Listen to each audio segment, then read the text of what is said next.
Hey guys, what's up? Welcome back to the channel. Welcome back to a new video. So we're in the garage again, but we actually got a few things going on. Tonight, I actually already did it, but I picked up new clamps from Amazon for the AWE inner tips. These are the ones that came with AWE. They ended up breaking. The heads of the actual bolts stripped off for whatever reason. Apparently this is a pretty common problem. A lot of people were having issues with those clamps anytime they tried to adjust the tips or take them off, and they always broke. So I ended up picking up some heavier duty ones from Amazon. They're 2.5 inch. I already got the tips on. So I'll just show you real quick. But I don't know if you can really tell, I got some heavier duty clamps. These are the ones that are basically on the actual exhaust as well. They're 2.5 inch, so they're a little bit wider, but they're a lot more robust, a lot stronger. So now they're on the car, stronger than these. So I actually might pick up two more for the outer ones. Just to make it unison and make it better. I actually submitted a warranty claim with AWE, so they actually may be sending me new tips. And if that's the case, I'm gonna get some longer hangers so we don't run into that rubbing issue again where the finish actually comes off. So that is resolved. I'm happy about that. I don't have to drive around with a single exhaust tip on either side. I felt so silly driving the past 2 days with that like that, but we are good now. All right, so of course, naturally, I'm starting to get into it a little bit more, getting a little bit more motivation to get some other pieces of the car done. I just wanted to get some underneath the actual liner of the trunk. You know, there's not many places to put it. Obviously, you can go a little crazy with it, but again, I'm not going for perfection. Just trying to get some pieces in here just to kind of help with it. I also added some top on the rear shelf here, not a lot. I was just kind of trying to get some spots where I thought would help.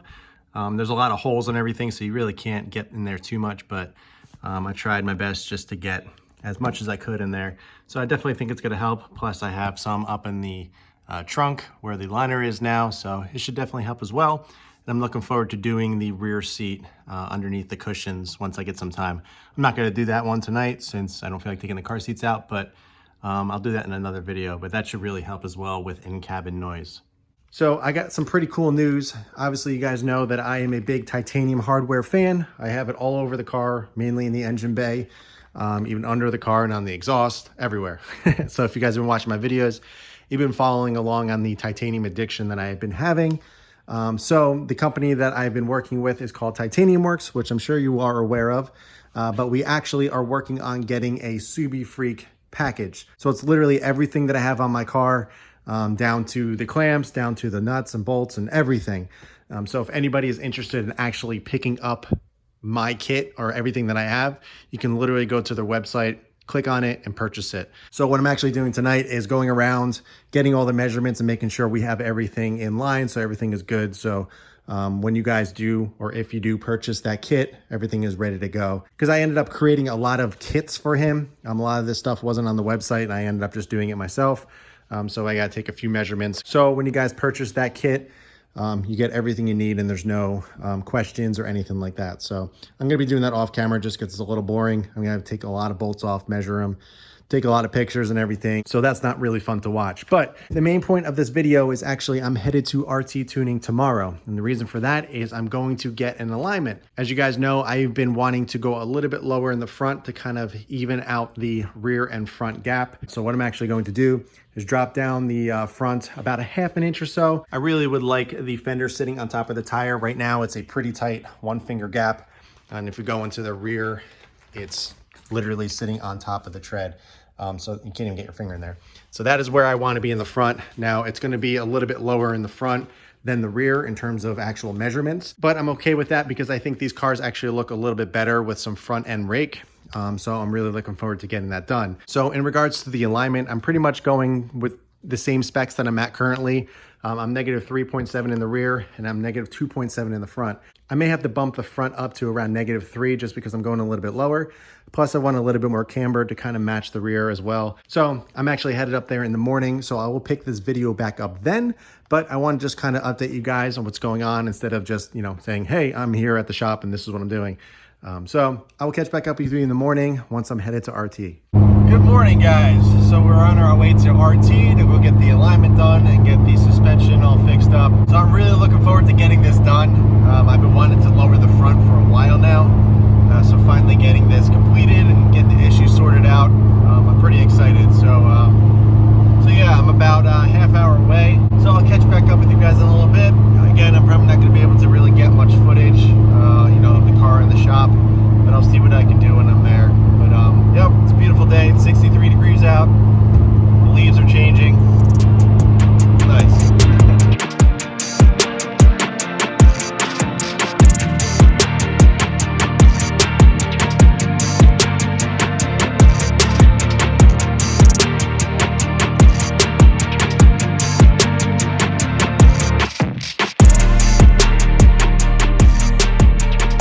All right, so it is actually the next day, and I wanted to wait and be able to get the car outside so you guys can see the actual ride height of the car. It's a little hard with the lighting in the garage to show you exactly the ride height, so I wanted to make sure I got some footage outside for you guys. And of course, I have to pop the hood because I love looking at it. So let's go around the car and just kind of show you what ride height we ended up settling at. But first off, I just got to say, I am so thrilled how the car looks right now.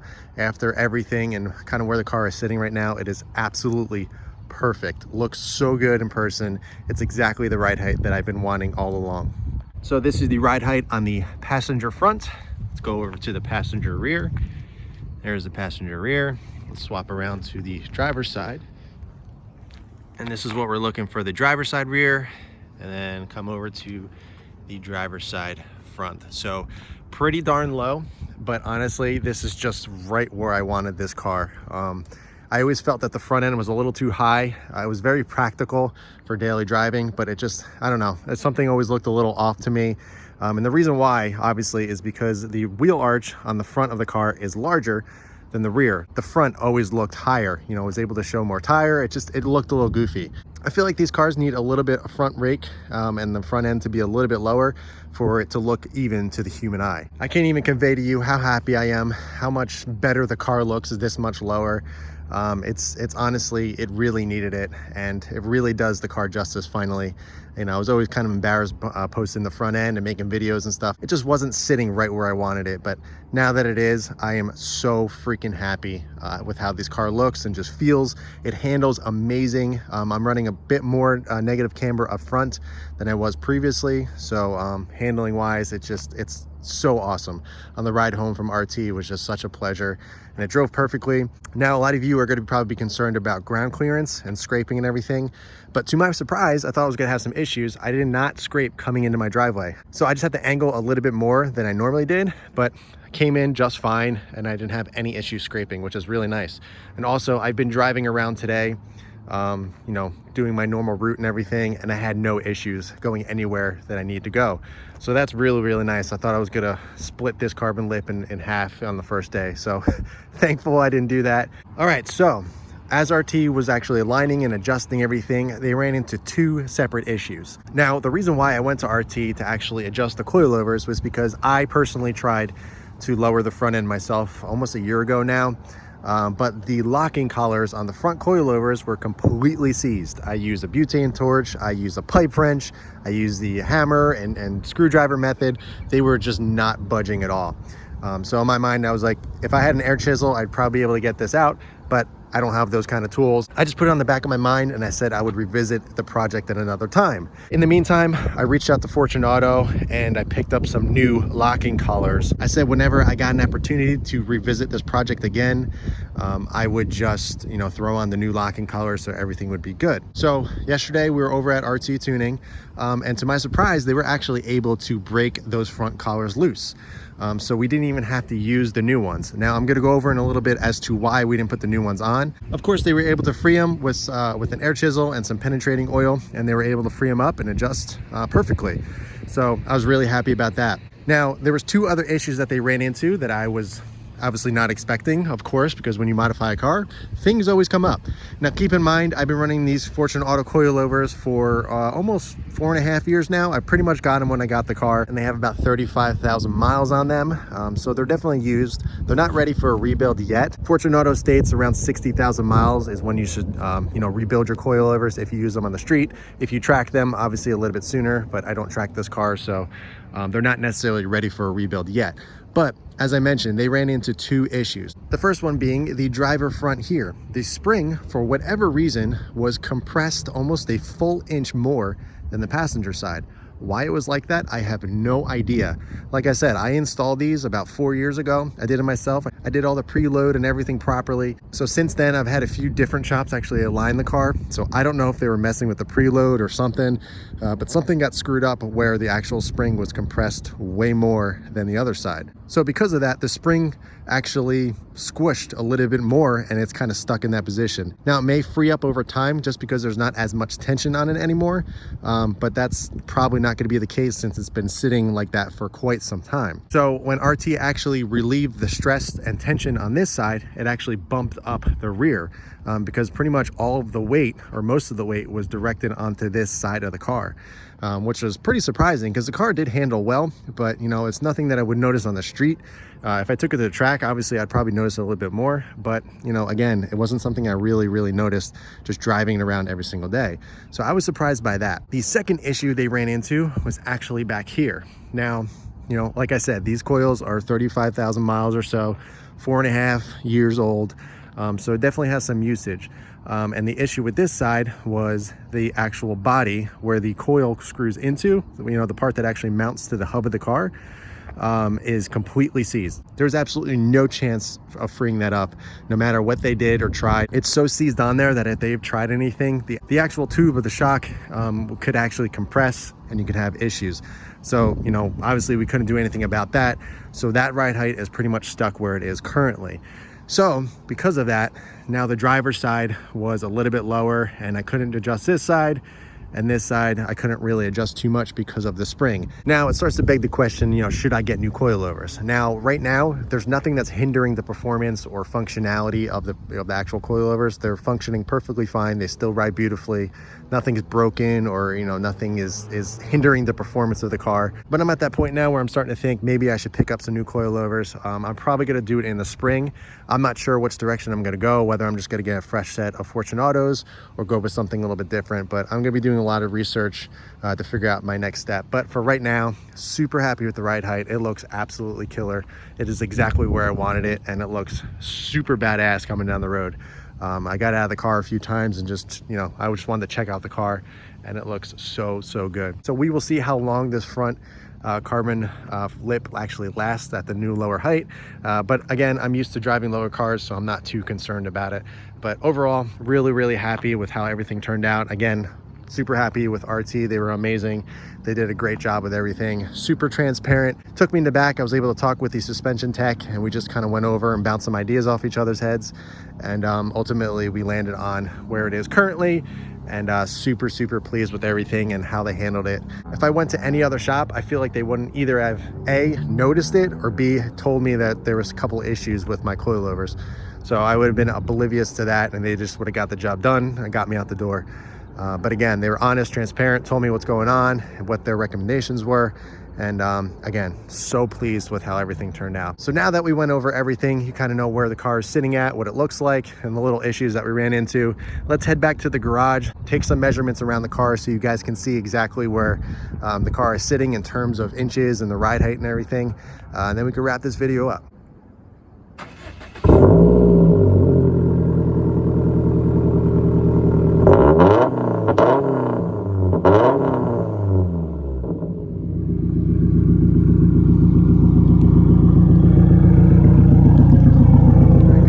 Back in the garage. This is quite a few hours later, but like I said, I wanted to take some measurements so you guys get an idea of what the car is sitting at. I know a lot of you are going to ask the question, how much lower are you than stock? What's your current height? You know, I get that on the daily. I'm actually not sure of the height that STIs are at stock. So if you guys are curious, I would just, if you have a stock STI, I would just go out and measure it the same way I do, and then it'll give you a good idea of how much it actually dropped from stock. But I'm gonna go ahead and do some measurements on the passenger side here, just because it's a little bit easier for camera angles. The whole car is even in terms of, you know, the actual height, so whatever's on the driver's side is the same on the passenger and vice versa. So I'll just take a front and rear on the passenger here, just so you guys get an idea. So let me get a tape measure and get set up. Okay, so the best way to go and measure your height, this is kind of universal. I found it to be the best way. You actually want to measure from the bottom of the lip of your wheel up to the fender. A lot of people do the center cap. Some people do the ground. I used to do the ground, but I realized, you know, ground can be uneven, so it can throw off the measurement. But the bottom of the lip of the wheel here that will never change. That will always be the same. So that's a pretty accurate measurement of what to go by. So if you are interested in kind of measuring out your ride height, that's probably the best way to go. So I'm just gonna take my tape measure, go from the bottom of the lip here up to the fender. So on the passenger front, we're sitting at exactly 22 1/8. So now let's go ahead and go to the rear and take a measurement back there. All right, so same way, I'm gonna measure from the bottom of the lip there up to the fender.